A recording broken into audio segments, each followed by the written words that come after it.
Hi, my name is Alexis Sklarevski, and welcome to the Slap Bass program from Video Progressions. Now on this tape, we're going to work with some fundamental techniques, and later on turn them into some fairly complex bass parts. Now I think it's a good idea if you spend a lot of time learning licks off of records or tapes, but a lot of people seem to have a problem because they learn small pieces of ideas and they can never really seem to put the whole thing together. So what we're going to do here is give you a good solid foundation, and then you'll be able to take some of those ideas and turn them into creative bass parts of your own. Now I'm going to be playing a lot of variations, and there's a lot of information, so I really suggest that you take your time and make as many notes as you have to until you get it down really solid. And I guarantee that by the end of the program you'll have some new ideas, maybe some better ways of looking at old ones, and definitely some good chops. Now the most important concept that I'd like to talk about in this style of playing is the idea of time feel. Now playing with good time means that you develop a strong, accurate pulse in your playing. And basically it means that you don't speed up and you don't slow down. Now the idea of playing with good feel means that even if you're playing a bass part at a certain tempo, you can interpret it several different ways. For instance, if you're going to play a 16th note groove, it's going to sound like that, or if you're going to play a shuffle, it's going to sound like a shuffle. Now, one of the most important things I think that you should do is to always practice with a metronome or a drum machine. And I think this is really important because later on when you start playing more syncopated lines, more complex lines, and you start playing with the time, you're not going to get thrown off. You'll be used to using it.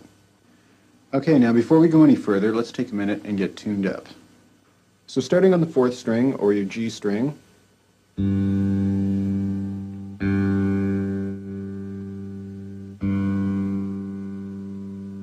and the D string,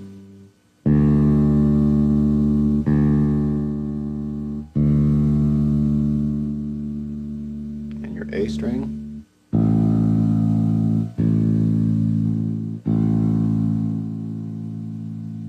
and the low E string.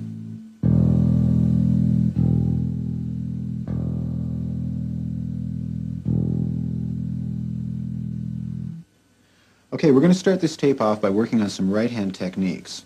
And what we're going to do is a series of exercises to develop the slap and pop motion in your right hand. So we're not going to use any notes, and what I'd like you to do is to just wrap your left hand around the neck of the guitar so that all the strings are muted. Okay, now your right hand should be positioned so that your thumb will make contact with the string either right on the neck, right here, or just a little bit in front of the neck, so that you get a good solid click coming out. And the pluck is going to be the natural reverse of that, which is to hit down with your thumb and pull out with this finger, with your first finger. So this is going to be the motion for this. Now you should try and use this part of your thumb right in there to make contact with the string, and then when you do your pluck, just on that part of your first finger. Right under there. And try not to get it too far under because otherwise it's going to slow you down. So that's the motion. And on the A and G string,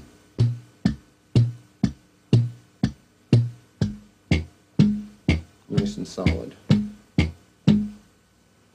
Now in doing this exercise, your arm doesn't have to come far off the bass.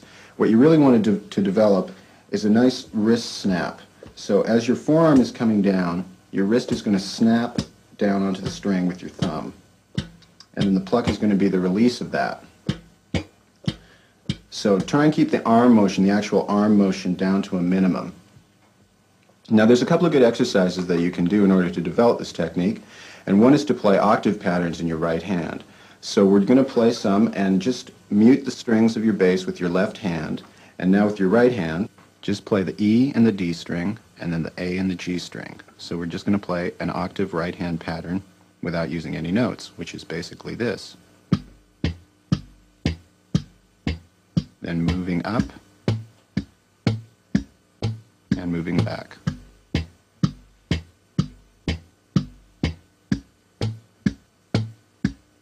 Now you should try and keep these notes nice and consistent, keep the time nice and straight so that you can develop some sort of rhythmical motion with your right hand, and it should feel pretty natural.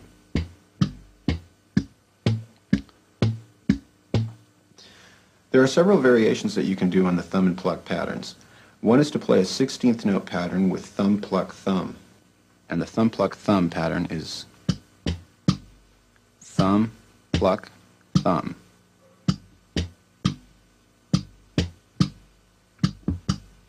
And then when you just speed it up a little bit, and then again moving to the A and G strings,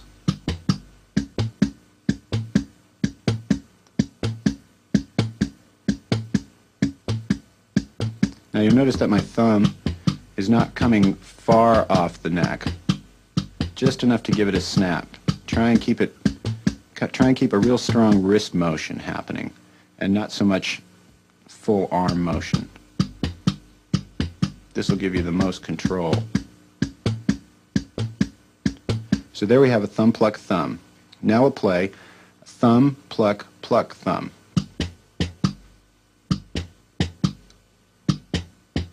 Now there, I'm coming down with my thumb and then playing a double pluck and then coming back down with my thumb again.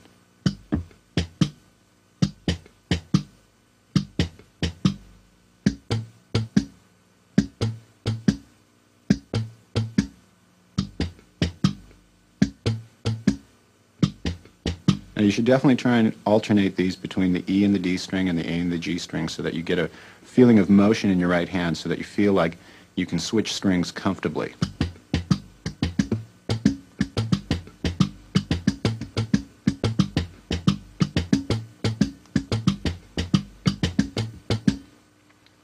The next one I want to talk about is playing straight 16th notes.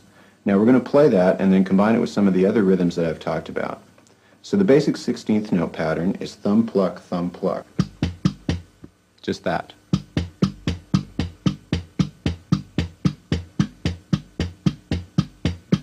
And then the A and G string.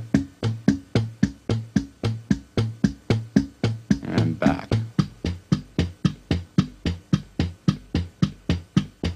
Now again, you want to make sure that you can play this very consistently, because when you actually start to incorporate some notes into your playing, the right hand rhythm is going to be what determines the sound of the line. So you want to keep this as steady as you can, even if it's at slow tempos.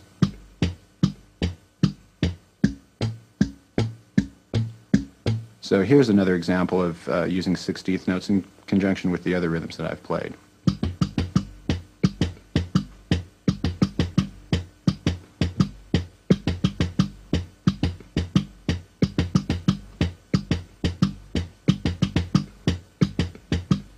Now moving up to the A and G string, and back.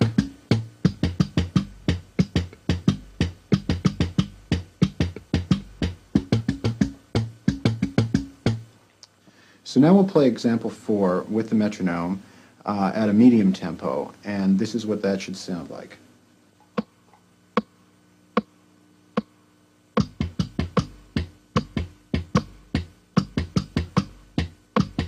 Changing strings.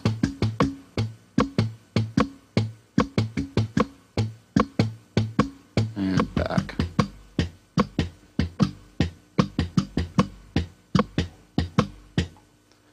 Now, I recommend that you play these exercises at different tempos until you really get them down solid.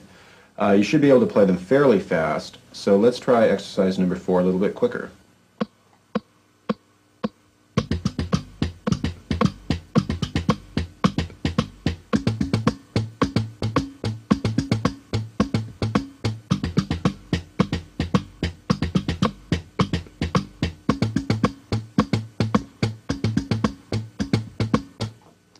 And remember, try and keep your thumb and your finger just in front of the neck or just on the neck, but definitely in this area somewhere.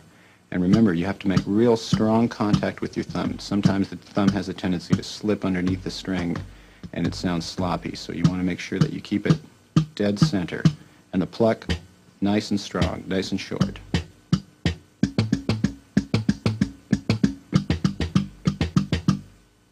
Another very useful right-hand technique that I've found is to use your thumb and your first finger in a pick motion, which means that you bring your thumb down and you bring your first finger back up, just as if you were holding a guitar pick in your hand and you were playing with a down and up stroke, except you're using your fingers, so you're going to have this kind of a sound.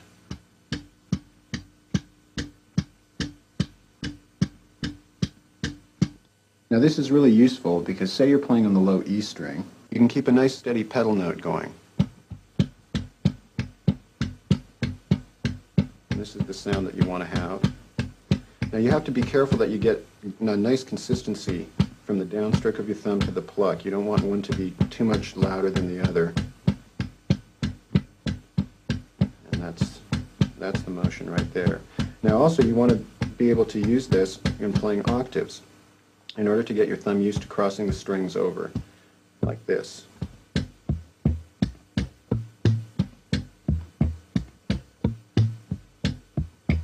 And again, sometimes it's a little bit hard to control, especially on the G string. Sometimes you have a tendency to slip off the string like this. So this is a good exercise in order to really get direct contact with the G string.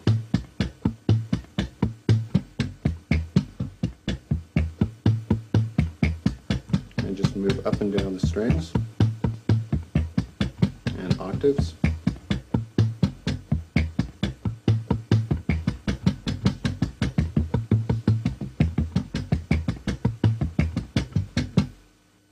So there you have some basic right-hand techniques. Now I suggest that you practice these exercises until you get them down really solid. And as I mentioned before, make sure that you use a metronome or a drum machine for everything that you practice. I really can't emphasize that enough. What we're going to do now is play some octave patterns and bring our left hand into the picture. Now a lot of funk lines use octave patterns as a basis or a starting off point in order to develop more complex and more elaborate bass lines. It leaves a lot of room to develop patterns and also to develop a lot of rhythmical ideas. So the first thing I'd like to show you is playing octave patterns with long tones. Now you'll notice that when I do this, one note is ringing into the other. So what we're going to do is just clean it up a little bit by using some left hand muting. And now you can only hear each note individually. Now you notice that when I play that my finger lifts up just enough to deaden the note before the next note's going to be played. So you're going to have a thumb, then a lift, then a pluck, and a lift. So even though you're playing long tones, you're only going to be hearing one of the notes at a time. Just enough to cut it off. So let's try this with the metronome.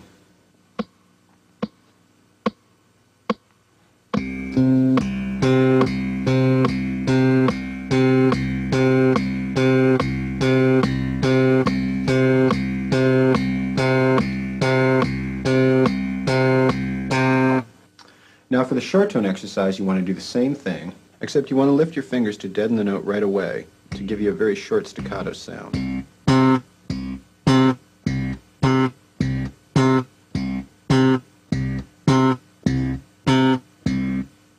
So playing that with the metronome, it should sound like this.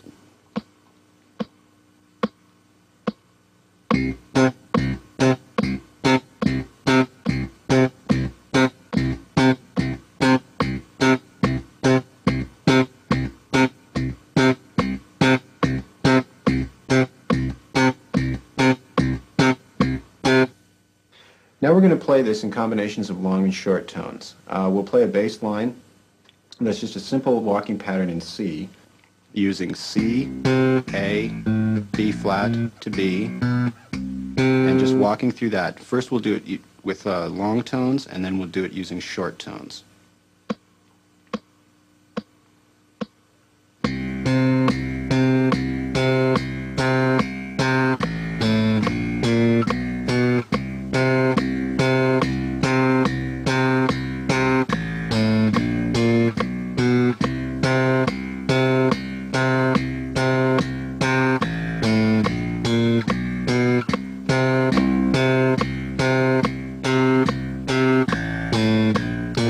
Short tones.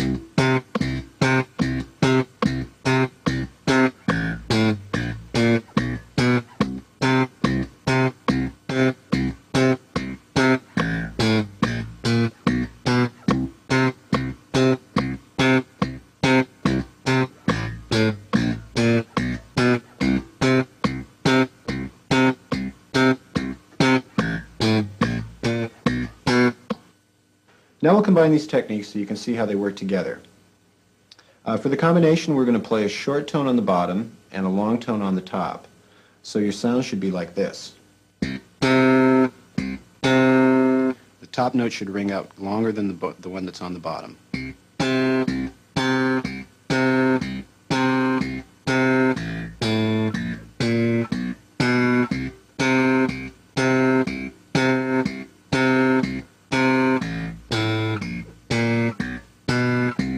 Now again, you have to watch your left hand to make sure that you release the bottom note very quickly, and then hold your little finger on the leading note up on the G string and let it ring out.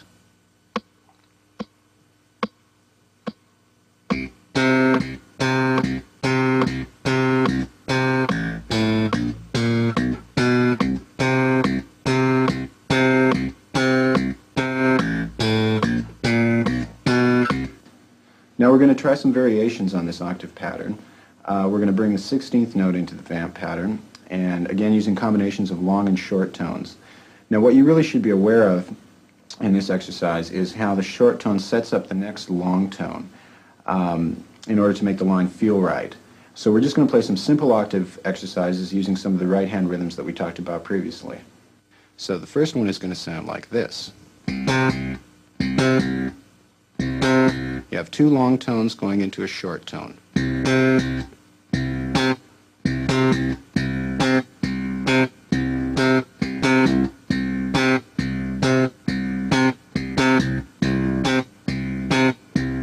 then you're going to play the same walking bass part using the combination of your right hand rhythm and also playing long and short tones, which is mostly a left hand.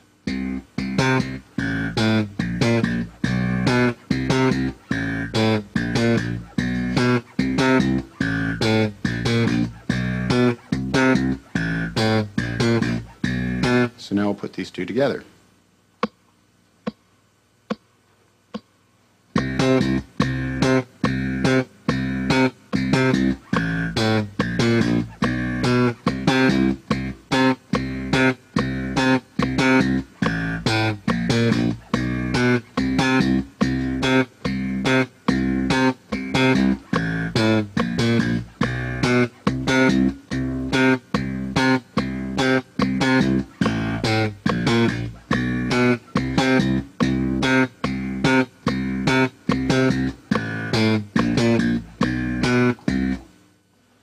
Now we'll take it one step further in example 6. Using the same bass part, we're going to add some rhythmical motion with our right hand, again using combinations of long and short tones. So example 6 should sound like this.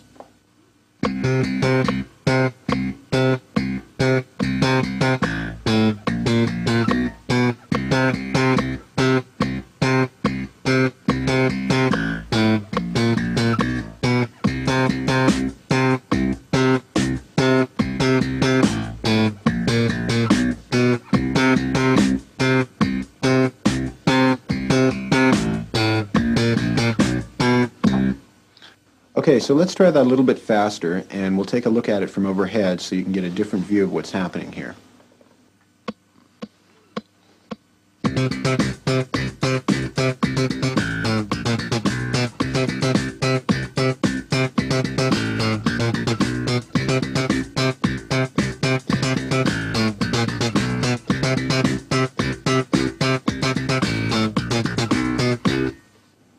Now, example 7 is similar to example 6.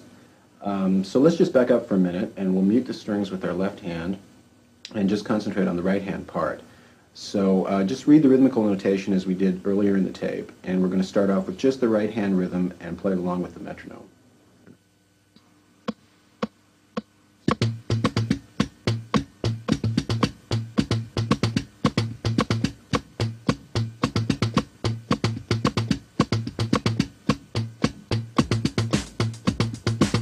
Now listen to what the drums are doing and play the same rhythm again.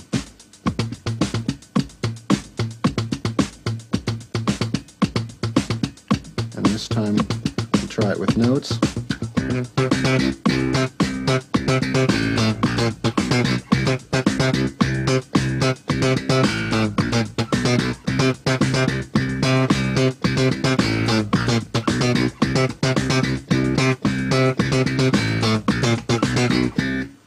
Alright, now in example 8 we're going to play the first bar of a bass line, and we're going to use short tones and a hammer-on. Now the hammer-on should sound like this. From B flat to C, just hammer on with your little finger. So here's the line.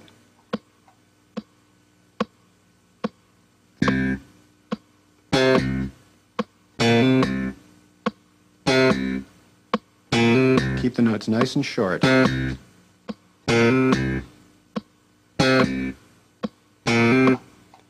Now in example 9, we're going to use long tones, going to short tones, and also the hammer-on.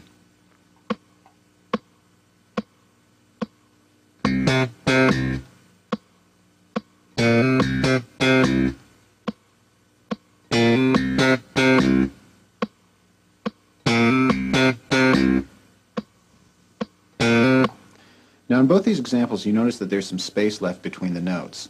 And this is really an important concept and one that you should be constantly aware of, because now we're starting to play with the time a little bit. It's really important to let the line breathe. Now we'll talk more about this later in the tape, but for right now let's just join exercises 8 and 9 together and play it along with the drums.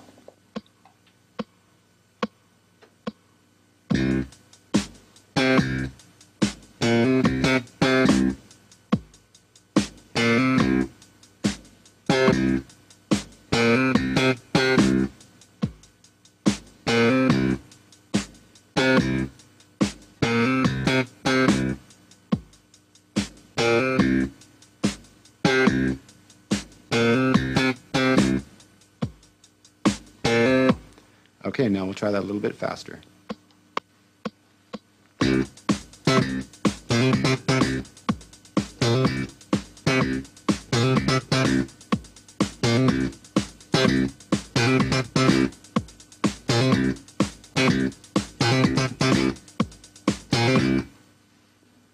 Now I'd like to talk a little bit about establishing a solid meter or pulse in your mind while you're playing. Now you should be able to feel the relationship between the straight eighth note octave line and the more syncopated bass part like the one that we just played. Now the underlying foundation to that is a steady stream of 16th notes. So if you take this tempo and you have da da da da da da da da da da da da da da da da, you can pick out select 16th notes from that.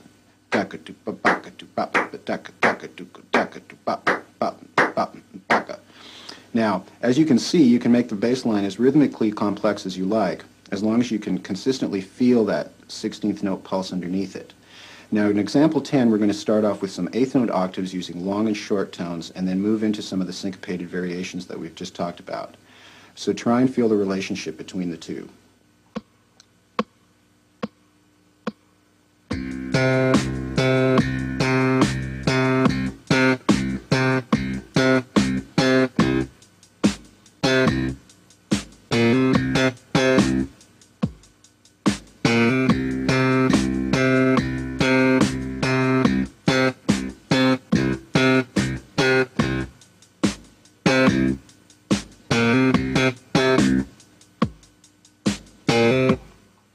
Now you might want to try just singing the straight eighth notes to yourself, or playing the octave line while I'm playing the syncopated line.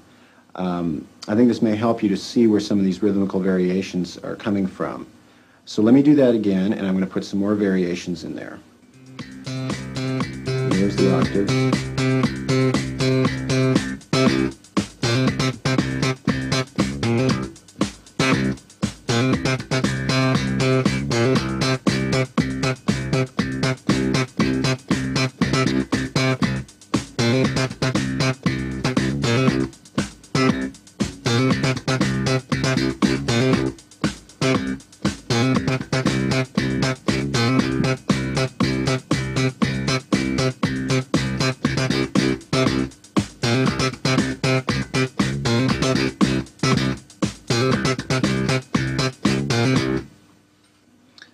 Next, I'd like to talk a little bit about playing a standard funk vamp from C to F.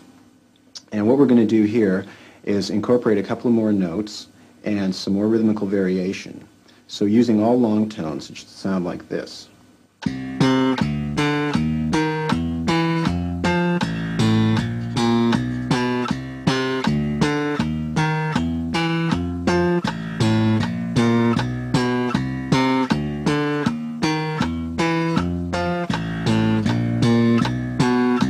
Now you notice that when I'm playing that, I'm just walking up from C into the F, and then hitting the open A string and then the A octave, and walking back up into C. So there's the F, open A, and C.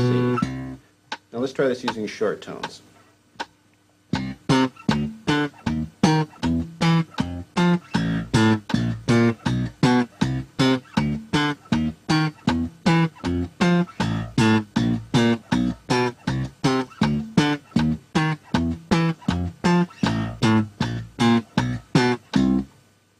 In exercise 3, we're going to play basically the same line, except now we're going to play some syncopation like we talked about before.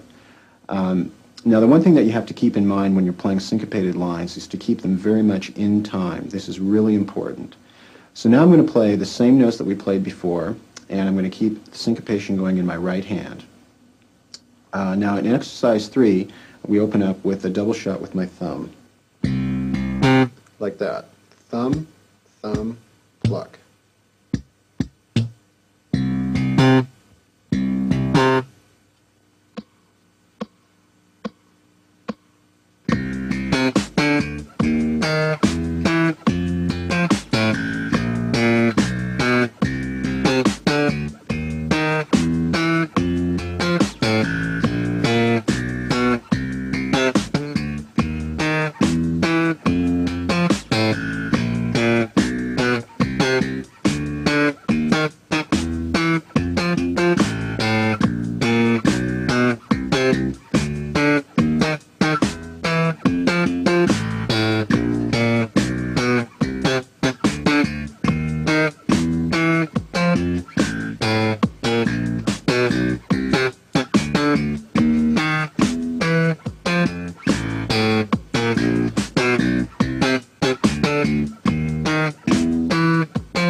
So let's speed that up a little bit, and we'll work on some more syncopated variations. Now we'll start with exercise number 5 as written, and we'll develop some more ideas as we get into it. 3, 4.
this next section, I'd like to talk about playing open strings.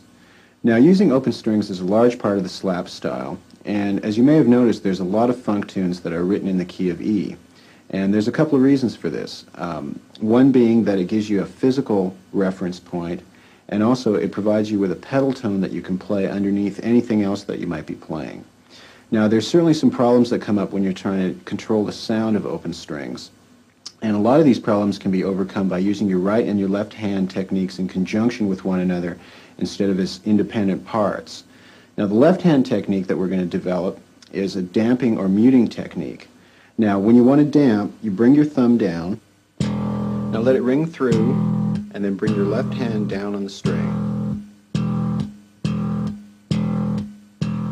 You use your left hand when you want to deaden the note. Now you also get a click when you bring your left hand down, which is another idea that we're going to incorporate as a rhythmical effect.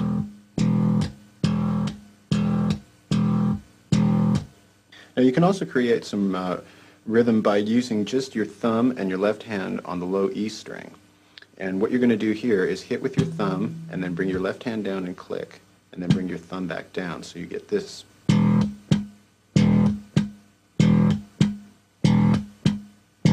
Which is a thumb, click, thumb.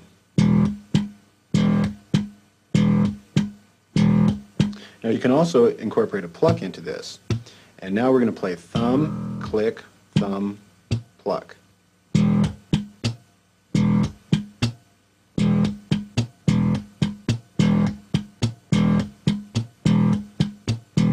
Now I'm also using my left hand to mute the high G string as well. So I'm going to bring my thumb down, mute with my left hand, bring my thumb down again, and pluck.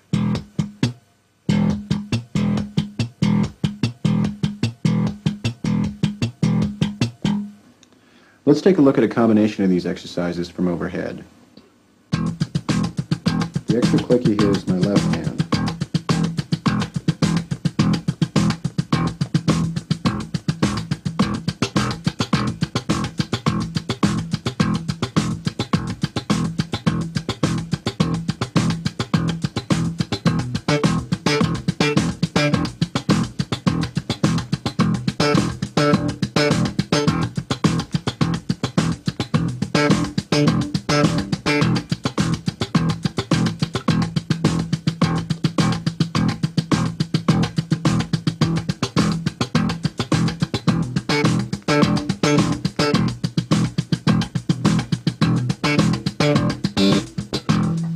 In that example, I actually play a note on the top, as you'll see in example 6. Now you notice that when you do this, you're going to finger the note on your G string with your first finger, and you're going to use the other 3 fingers of your left hand to mute the strings. Now you have to lift them off just enough to let this note ring through.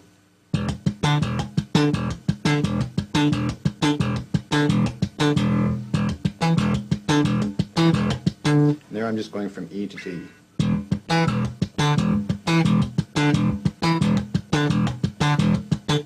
Now there's also some rhythmical variations that you can use, and one of them is to play double stroke with your thumb,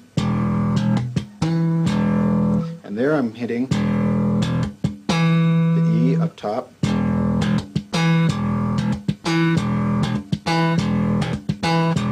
and also you can move it down to the D.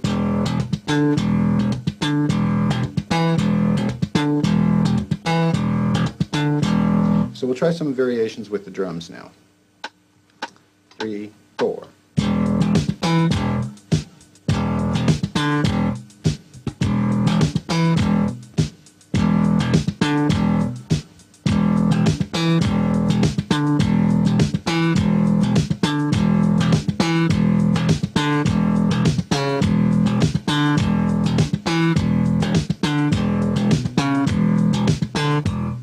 Now you can also use this coming out of a straight octave line. You're playing the straight octaves and then go straight into the rhythm. Here we'll try a hammer-on as well, from C sharp to D. So we'll try that. 3, 4.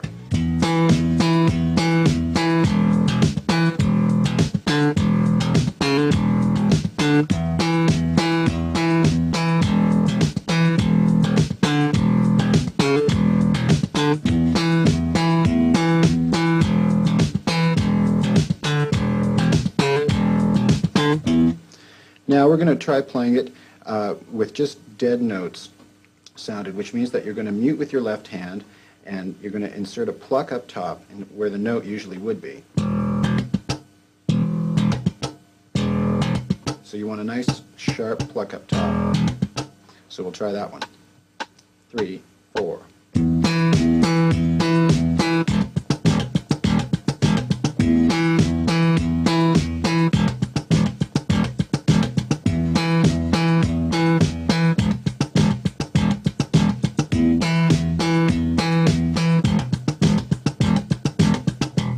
Now let's try a combination of all of these.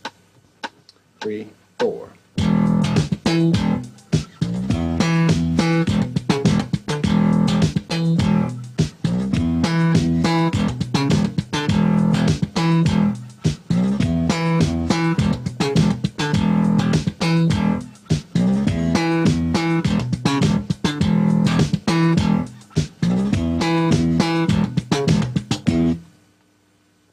Now here I'd like to emphasize one of the subtleties of the damping technique. Exercise 13 begins with thumb, click. So here the left hand is actually creating a percussive sound when it comes down. Now in the next couple of notes you're going to play the hammer on from D to E and then the thumb on the low E string, and here you're just going to lightly damp it and not actually bring your hand down hard enough so that you create a click. Now, you should be aware of this difference, and it's real subtle, and you do it all with your left hand. So either by coming down hard or else just lightly touching the string, you're going to produce either the click sound or else just dampen the sound. And you'll notice the same thing happens in exercise 14. So here's 13 and 14 together along with the drums. 3, 4.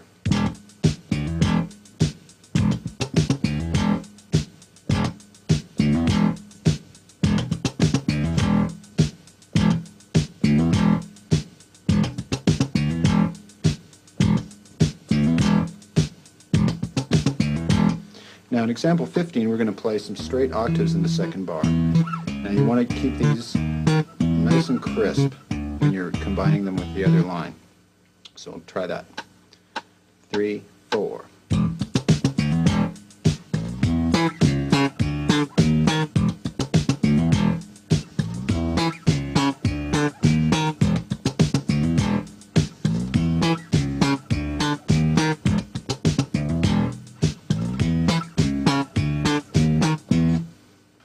Okay, in exercise 16, we're going to go up the neck, and we'll try this with the metronome. 3, 4.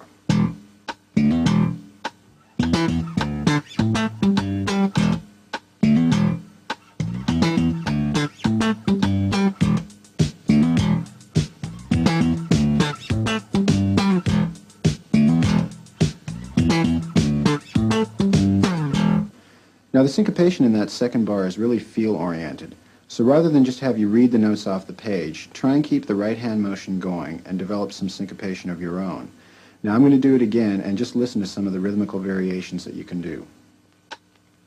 3, 4.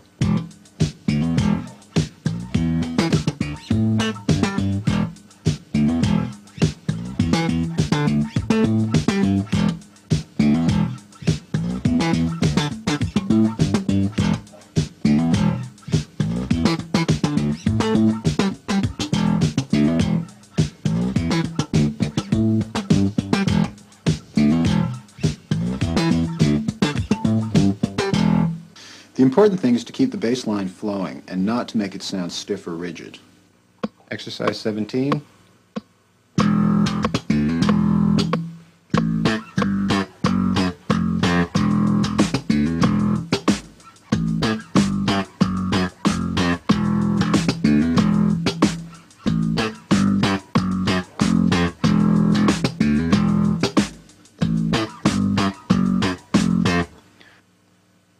Exercise 18.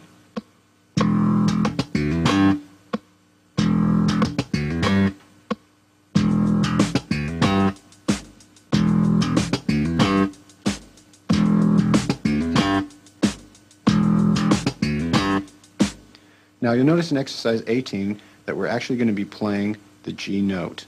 Now, it's the G on your D string. nice and short, pluck, and here's the hammer-on from D to E.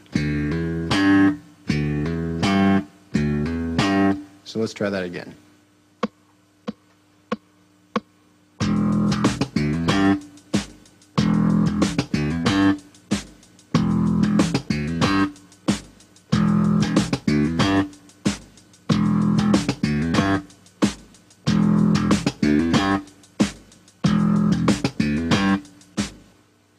Exercise 19.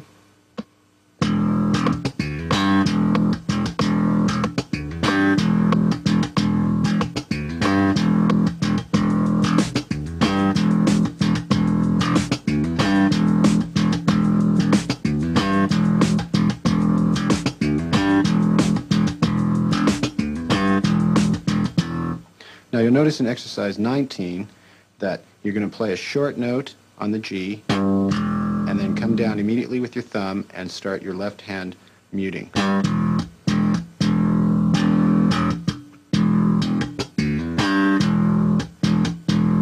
So let's try that one again.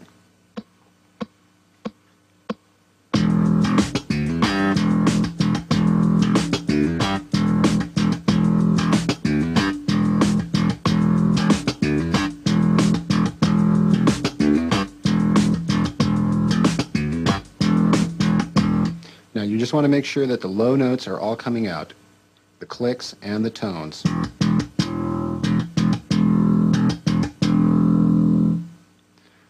Example number 20.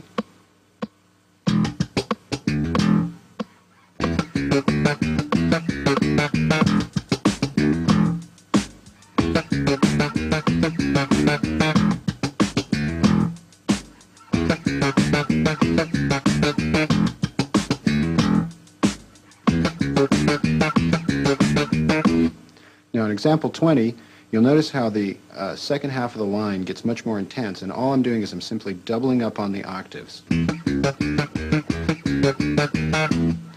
So let's try that one again.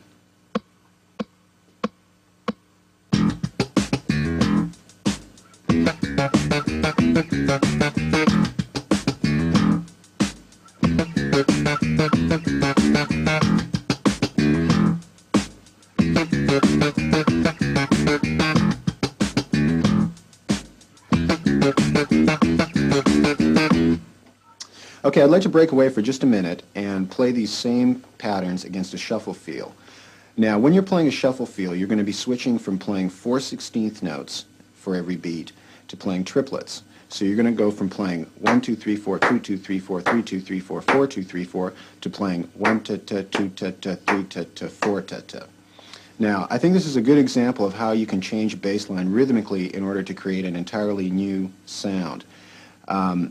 So what we're going to do is play these same patterns and some variations in a shuffle vamp, and then we're going to bring in the lead guitar and finish it up with a heavy rock feel.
Now I'd like to take this left-hand damping technique one step further and talk a little bit about another rhythmical variation that you can use.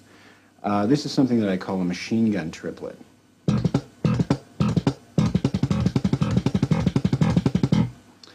Now when you do this, the basic motion is thumb, bring your left hand down on the strings, thumb click, and a pluck. Now you notice how the left hand creates a click. Now when it's done quickly, it sounds like this.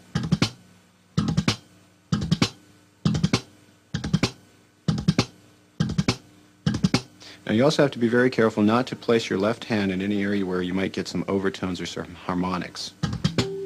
Things like that, unless you want that. But for right now, we want to concentrate on having dead notes.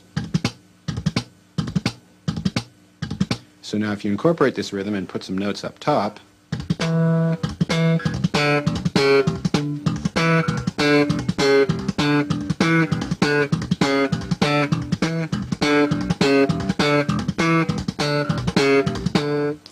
it creates a little bit of an interesting rhythmical sound.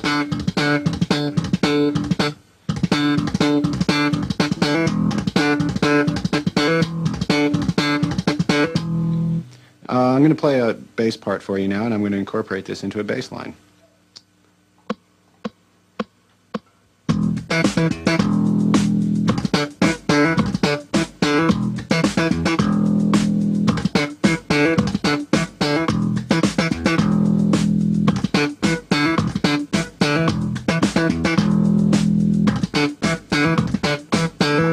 Now this line is all played in E, and as you can see, I'm just playing a lot of octave patterns, and then into the triplet,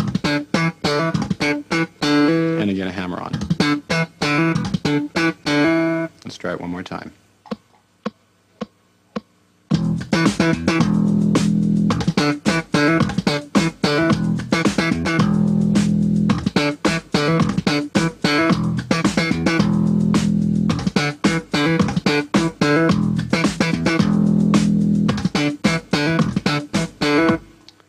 Now I'd like to show you this technique in a typical funk groove.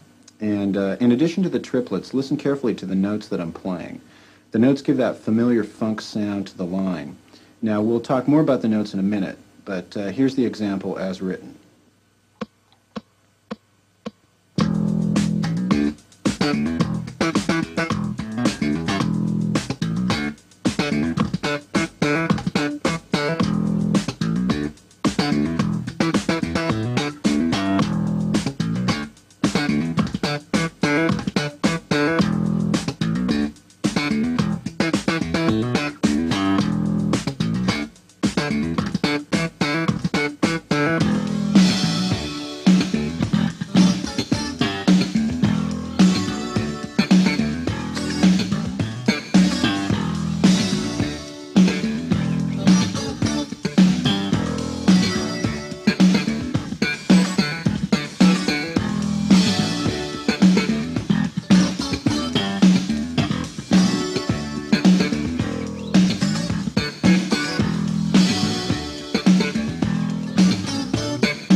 So there you have the triplet applied to a funk groove.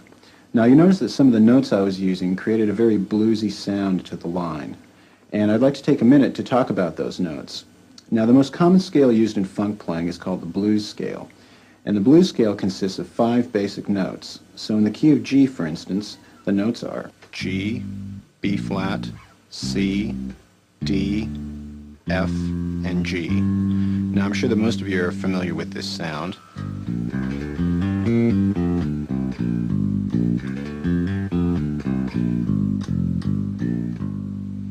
Now, in addition to those 5 basic notes, you also have several semitones that you can use, such as B flat to B, which is this sound,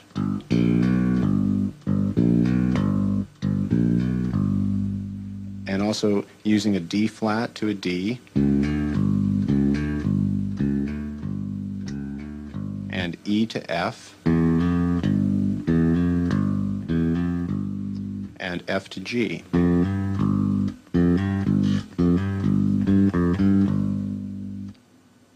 We'll play these interval exercises now, examples 1 through 4, and it'll help to get the sound in your ear, and also to show you how the notes relate to one another within the structure of the blues scale. Exercise 1.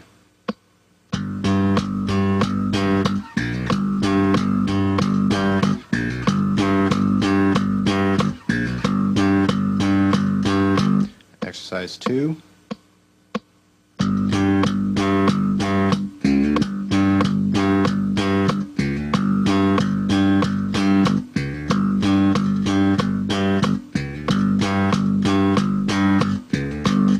Exercise 3.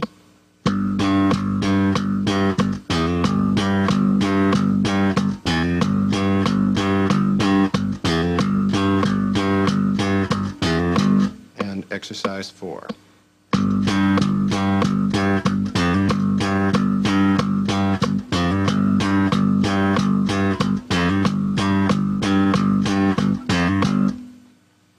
Now you should definitely try and keep these sounds in your ear. Flat 3 to the major 3, flat 5 to the 5, 6 to the 7, and 7 to the octave.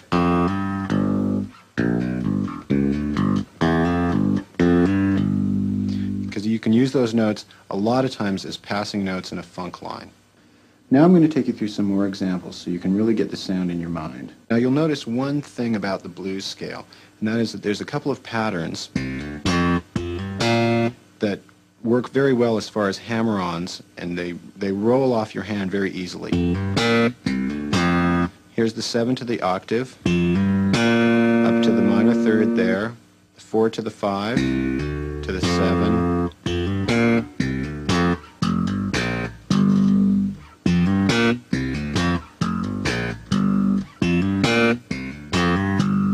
now you want to always constantly keep those in your mind when you're playing them, because they should sound very smooth. Just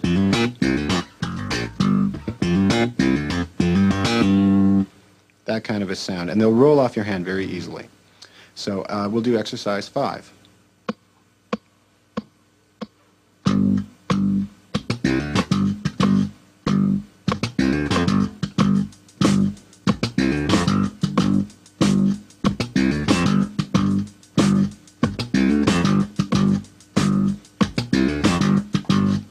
Now you'll notice that there I used 4 to the 5 and a double shot with my thumb. Exercise 6.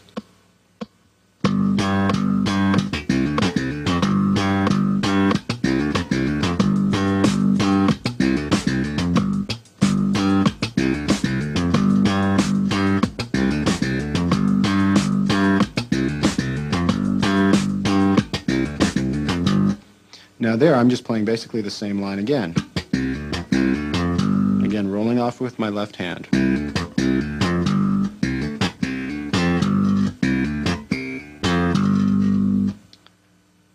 Exercise 7.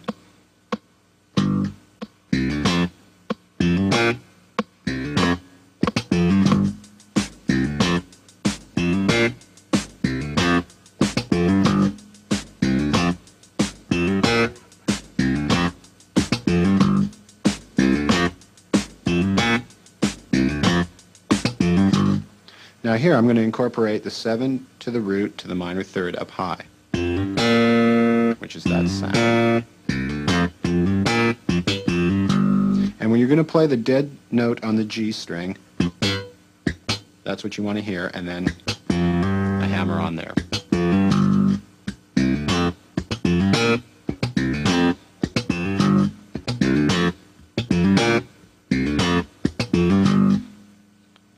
Example 8.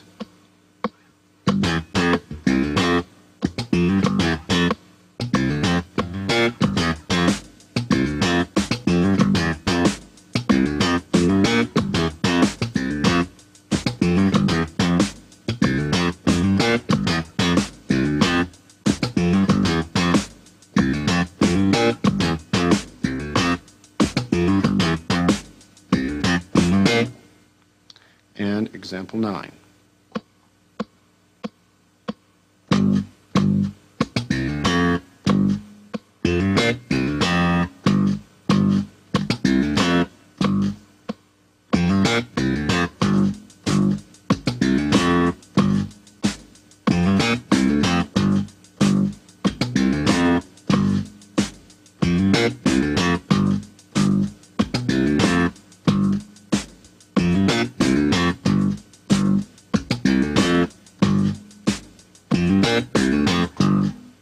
Now I'd like to play a couple of variations, and I'm going to play along with the drum machine and just play around with the notes in the blues scale.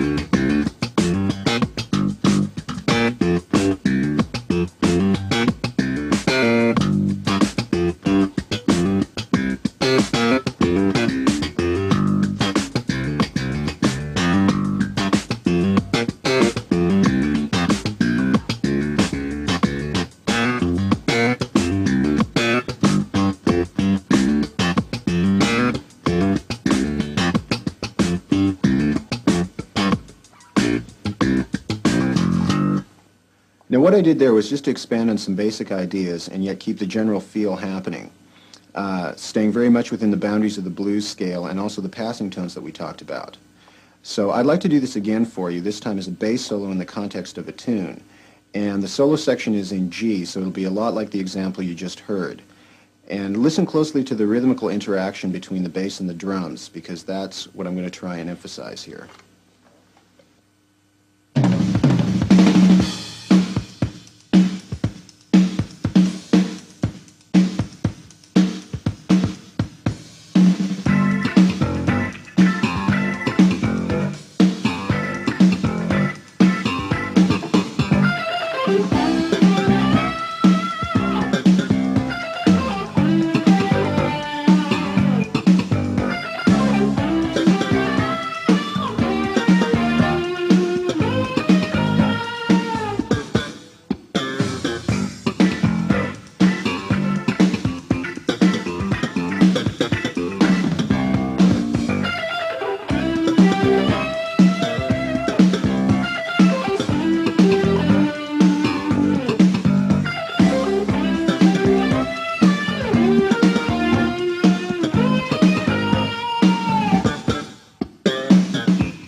Okay, moving on to example 10, we have a 4-bar bass line, again in the key of G.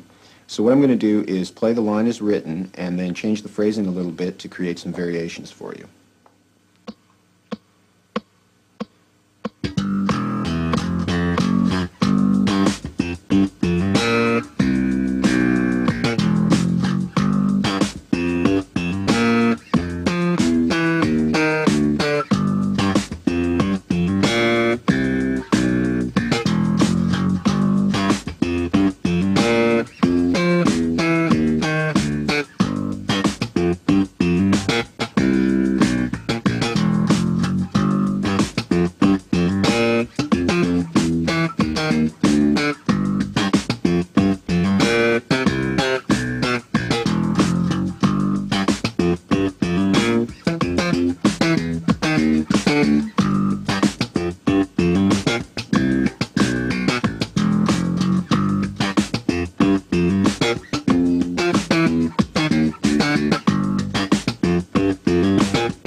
now you'll notice that when I was playing that, a lot of the interest in the line was created by what my right hand was doing rhythmically. So I think it's important that you try and play with the rhythm and also to make the groove flow. What I'd like to do right now is to take a minute and talk a little bit about phrasing and leaving space in your playing in order to let the music breathe. Now you should try and come up with parts that complement the sound as a whole, and sometimes using just a few notes can create a bass line that is really powerful and convincing, and I think by developing this idea you'll certainly increase your value as a bass player. Now I'd like to demonstrate this for you using example 10 again. This time we're going to play it as a slow shuffle, and what you should listen for here is the interaction between the people in the band.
Now the next example is in the key of E, so we're going to be using the E blues scale, which is E, G, A, B, D, and E. Same intervals and same pattern as before.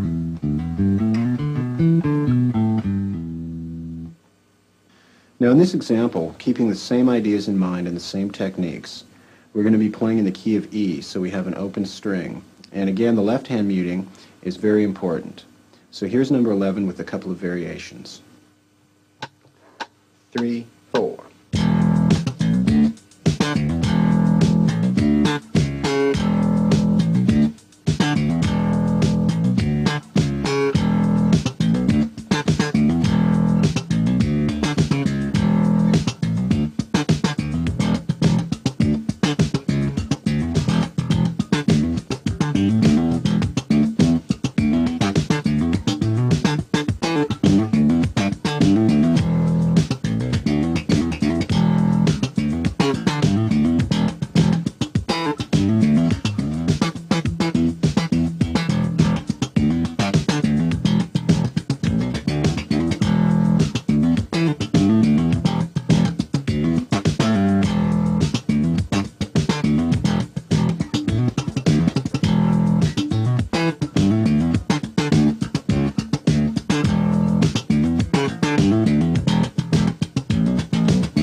Now, I really took some liberties with the variations on that one. However, everything that I did was within the blues scale.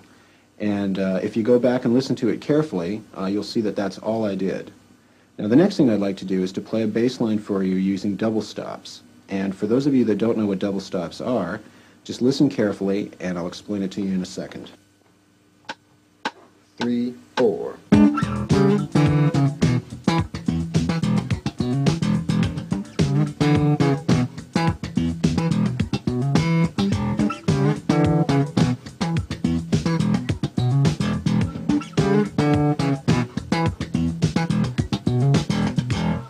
Now in this example, what we're playing is the G and the C sharp, moving chromatically into the G sharp and the D, and the G sharp being the third of E, and the D being the minor 7, and then we're going to do the same thing down here, except we're just going to invert that interval. So now we have C sharp and G, moving to D and G sharp here.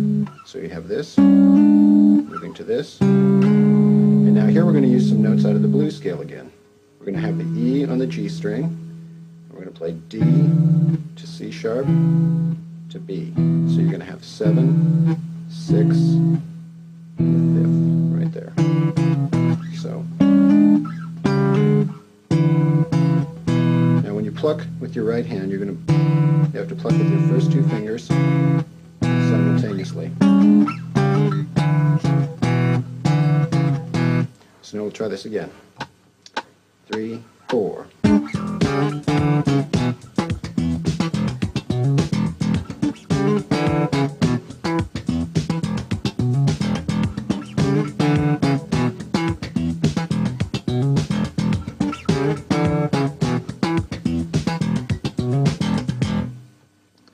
I'd like to move on now to our last technical section and talk a little bit about some special techniques. Now, these aren't necessarily standard techniques, but they are some ideas that you might want to try and play around with and maybe incorporate into some bass lines that you're working on. The first one I'd like to show you is the double pluck. Now, for this technique, you're going to come down with your thumb and then pluck with your first and second fingers. Now you notice that I'm using my little finger as an anchor against the body of the guitar in order to give myself a little bit more steady hand when I'm plucking. And when you get it up to speed,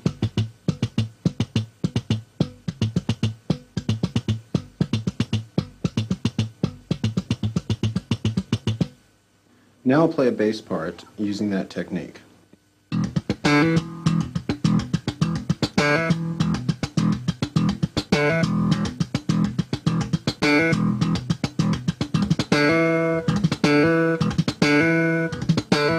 See how my first and second fingers snap off the string, one right after the other, very quickly.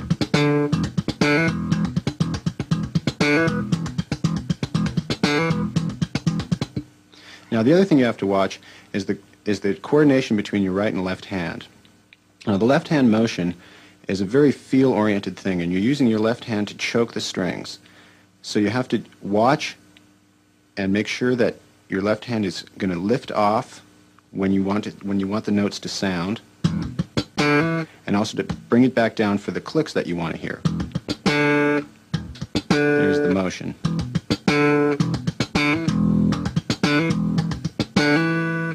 Now you see how my left hand is being used as a mute there, and also it lifts off when I want to hear the notes.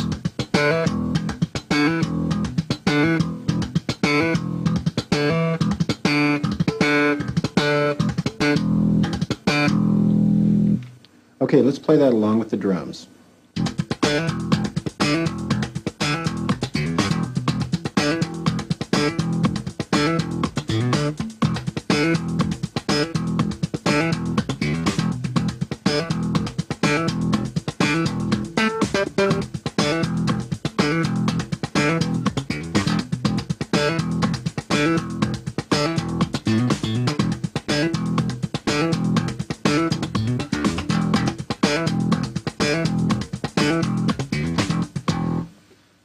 Let's take this technique now and put it into another working example.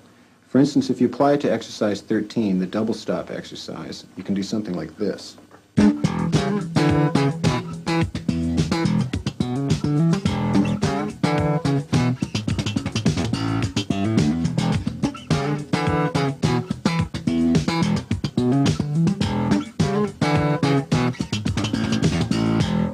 Now you notice in this example that I'm playing a double pluck when I move down to the A. Now I'm playing A and G, here's the G note, to F sharp to E, and I'm using my thumb on the open A string every time. Now you don't want to let them ring out quite that long, you want to keep them a little shorter.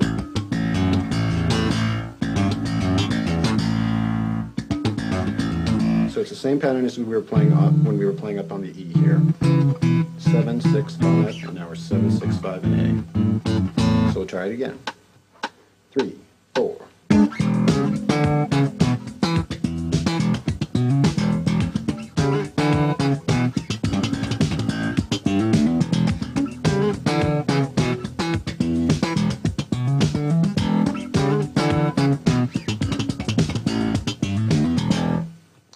Okay, in the next example, I'd like to go one step further and show you the three-finger pluck.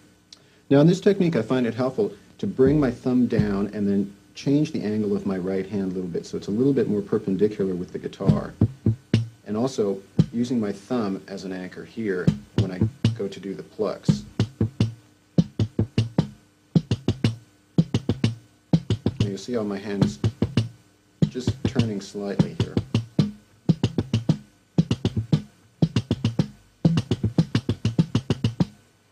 This is a little bit tricky because most people's third finger is not very strong, and again you have to pull your fingers out in very rapid succession.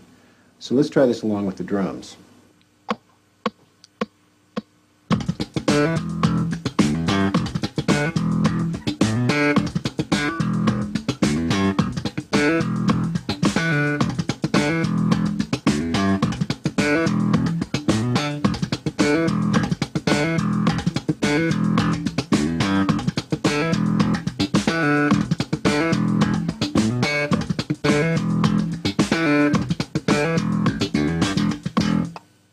Now the next technique I'd like to show you is something I call a strum. Now this is a little bit complicated because instead of plucking up, now we're going to use all four of our fingers and strum across the strings downward. You can see that motion as the fingers come down onto the strings. And here your left hand is very important to mute because even if you're going to play something simple, your right hand no longer has any control over the strings. You're simply doing this motion with your right hand, and your left hand is going to let the notes ring.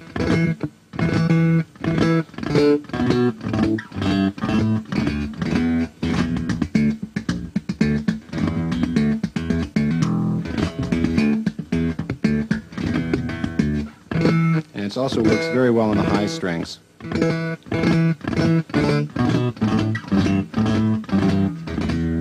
Again, it's important to try and make as much contact as you can with each individual finger on your right hand.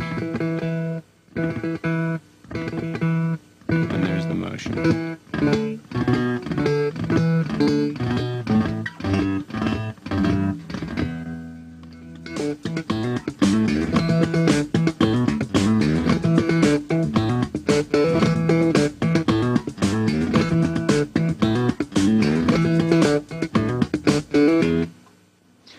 Okay, the next technique I'd like to show you is a right hand tapping technique.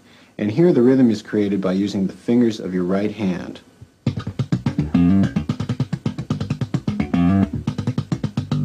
Now what I'm doing here is I'm bringing down my thumb, my second finger, my first finger, thumb, and third finger again in a circular motion.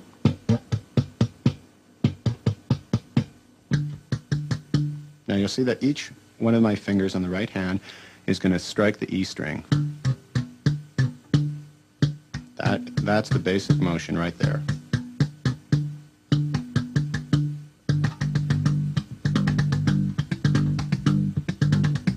And of course, when you get it up to speed, it gets very intense rhythmically.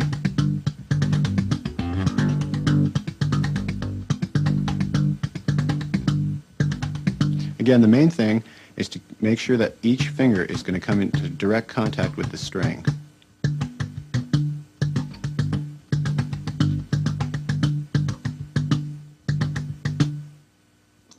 So now we'll do it along with the drums.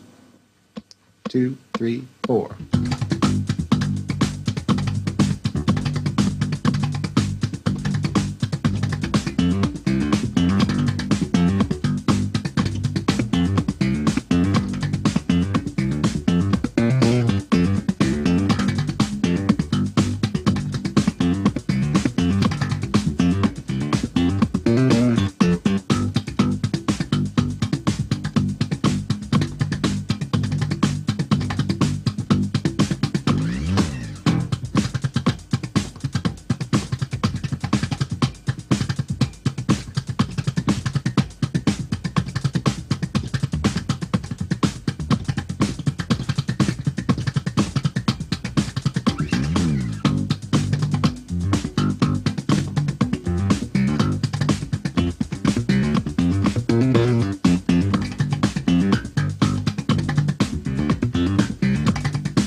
So this brings us to the end of our tape. Now we've covered a lot of ideas and techniques that should give you some real insight into any bass line that you might hear. And hopefully these techniques will open up new doors for you and you can start to adapt them creatively. You should listen and imitate as much as you can, but above all, get to the root of what's happening, and then elaborate and build your bass lines from there.